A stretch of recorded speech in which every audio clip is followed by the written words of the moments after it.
This video is part of the 2021 GRESB Assessment Training Program.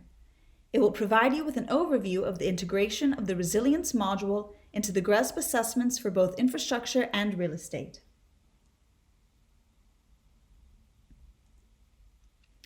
We'll start with a quick overview of how new resilience-oriented indicators fit into the 2021 GRESB assessments.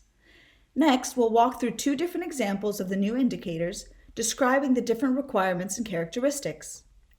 We'll briefly describe the alignment of the assessments with the recommendations of the Task Force on Climate-Related Financial Disclosures, or TCFD.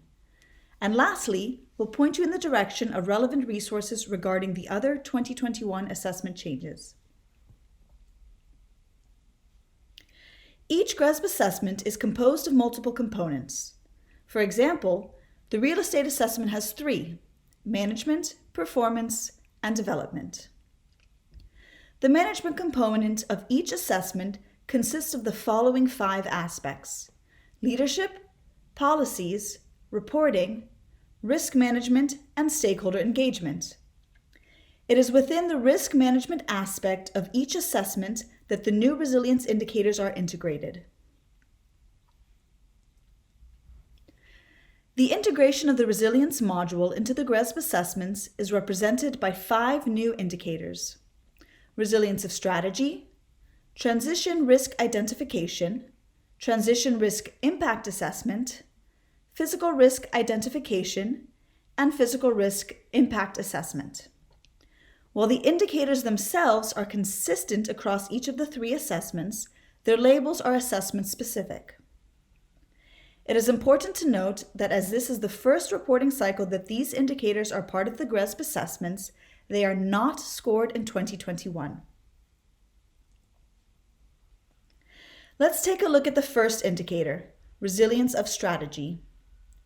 It follows the same yes, no, multiple choice structure as many other indicators. This indicator is not subject to manual validation. So, for the question, does the entity's strategy incorporate resilience to climate-related risks? Participants are required to either select yes or no. If yes is selected, participants are asked to describe the resilience of the organization's strategy in the open text box provided. Remember to consult the reference guide for guidance on what information is required to be provided in any given open text box. In this example, participants should communicate on 1. A description of how resilient the entity's strategy is to climate-related risks and opportunities. 2. The consideration of the transition to a lower carbon economy consistent with a 2 degrees Celsius or lower scenario. And 3. The associated time horizons considered. The requirements for information in the open text box were developed to align with the 11 recommended disclosures of TCFD. For example, this one is addressing TCFD recommended disclosure strategy. Participants are then required to report whether the process of evaluating the resilience of their entity's strategy involves the use of scenario analysis. Scenario analysis refers to the systematic use of scenarios to better understand how probable future developments could impact the organization to eventually inform more robust strategies.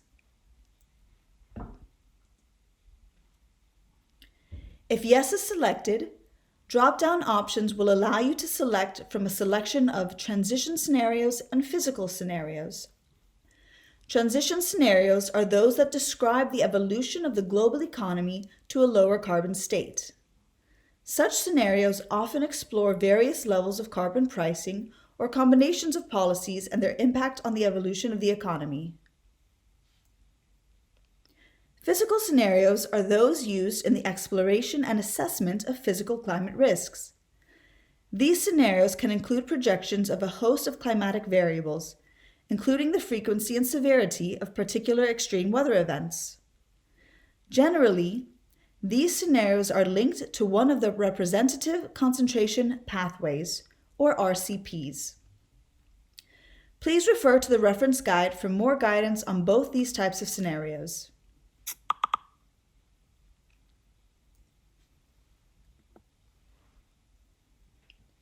Our second example is about transition risk identification. Note that the remaining new indicators will be structured in the same way as this indicator. That is, they will offer multiple levels of lists of checkboxes, allow participants to upload supporting evidence, and finally, capture qualitative information through the use of open text boxes. The only resilience indicator with a different structure is the resilience of strategy indicator, which we just reviewed. While uploading evidence is optional in 2021, any uploaded evidence must comply with the requirements outlined in the reference guide.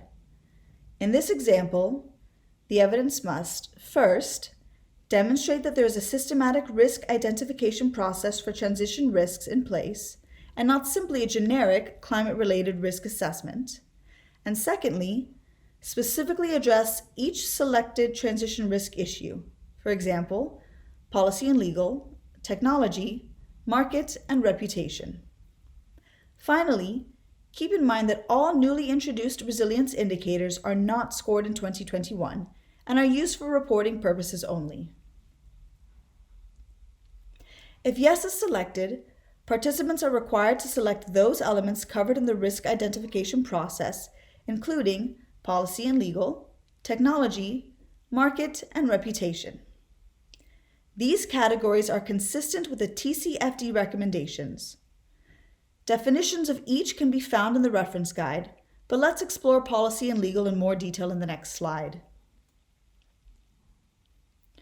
Policy risk derives from policy action that either tries to constrain actions which contribute to climate change or to promote adaptation to climate change.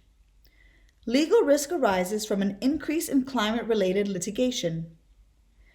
If policy and/or legal risks are covered in the entity's systematic risk identification process, participants are required to select those risks identified by the process to which the entity is exposed. For example, the risk of increasing price of GHG emissions can take the form of a carbon tax and/or a cap-and-trade system, such as the EU's ETS. Also, regulation of existing products and services could refer to minimum energy efficiency standards for real estate or to renewables portfolio standards for infrastructure. In the reference guides of each assessment, we've included further explanation of the risks as well as real estate and infrastructure specific examples. The same approach applies to technology risk, market risk, and reputation risk. Finally, the indicator offers an open text box requiring participants to describe the entity's process for prioritizing transition risks. The content of this open text box will be manually validated by GRESB but not scored in 2021. In this example, participants should communicate on first, a description of the entity's process for prioritizing transition risks, second, a description of how materiality determinations are made for such risks, and third, where applicable, reference the risks identified in the checkboxes of this indicator.